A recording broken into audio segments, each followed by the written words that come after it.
advice, can you just leave the recording to my family too?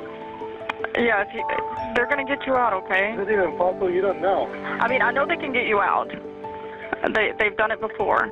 I'm just hanging out over the bridge. I don't want to die. I know it's scary. Just try to take deep breaths, okay? Thank you very much.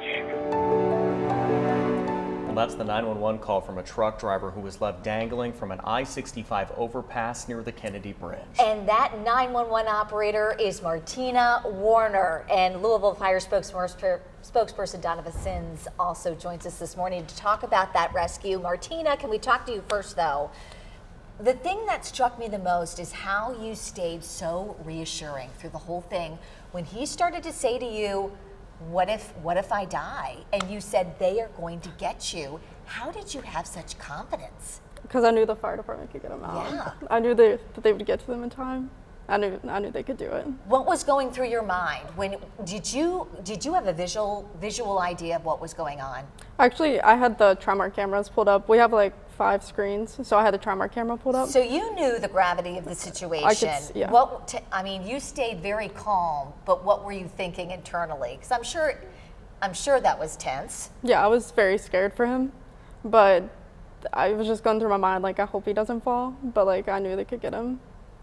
I know that you guys are trained for this sort of thing, but still, when it's actually happening, when you're in that moment, I would imagine things are a little bit different. Is that true?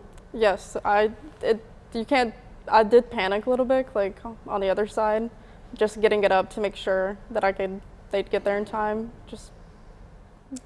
There's not much training like that you could prepare yourself for that because you have no idea what you're gonna get whenever you get it. You have now quite the bond with this truck driver. Have you talked to him at all since, or, I mean, you shared something, I mean, a life or death situation. I have not spoken to him. Not talked to him No. yet. Do you hope to? If he's willing, it's okay. Can you share with us any more just about, I guess, what your mental kind of state was, and you kind of just knew that you had to keep him calm, because I'm thinking as I'm watching this, if he moves too much, he's asking you, should I jump? And you're trying to advise him, no, just stay where you are. The fire department's got this. Yeah, at first I didn't know like how far his truck was up. I didn't know if he was over the water at first. I thought he could be, but then he said that all he seen was the road. So like I just did what I know to do, processed the call, and got them out there. Donovan, I want to put the video up, and I want you, if you wouldn't mind, to walk our viewers through what was happening in those moments as that firefighter was suspended in the air and he went down to get the truck driver. Go ahead. Can we go ahead and show that video? There it is. Okay, so when Rescue 2, Tower 2, and other responding units got on scene, first thing they did was just assess what we had. And this time they took the approach of securing that cab to make sure it was secure up there so that we weren't going to have that fall. But we did have units below. And what we did use there was Tower 2. We set up a high point. We were able to get above the cab. We set our rescuer up in that system. We were able to lower him down. And we used what we call a pick-off. And a pick-off we would use in multiple situations. It's kind of an elementary rope skill. Like we would use that if someone was cleaning windows on the PNC building or rock climbing. So that skill is widely used, and we used it last year with the other bridge rescue. So what we were doing there was just lowering him in with a 2-man tandem system. You know, all the movements were synchronized, so we can get down there. That rescuer was able to put a harness on him, bring him into the system, and allow us to raise him out of there.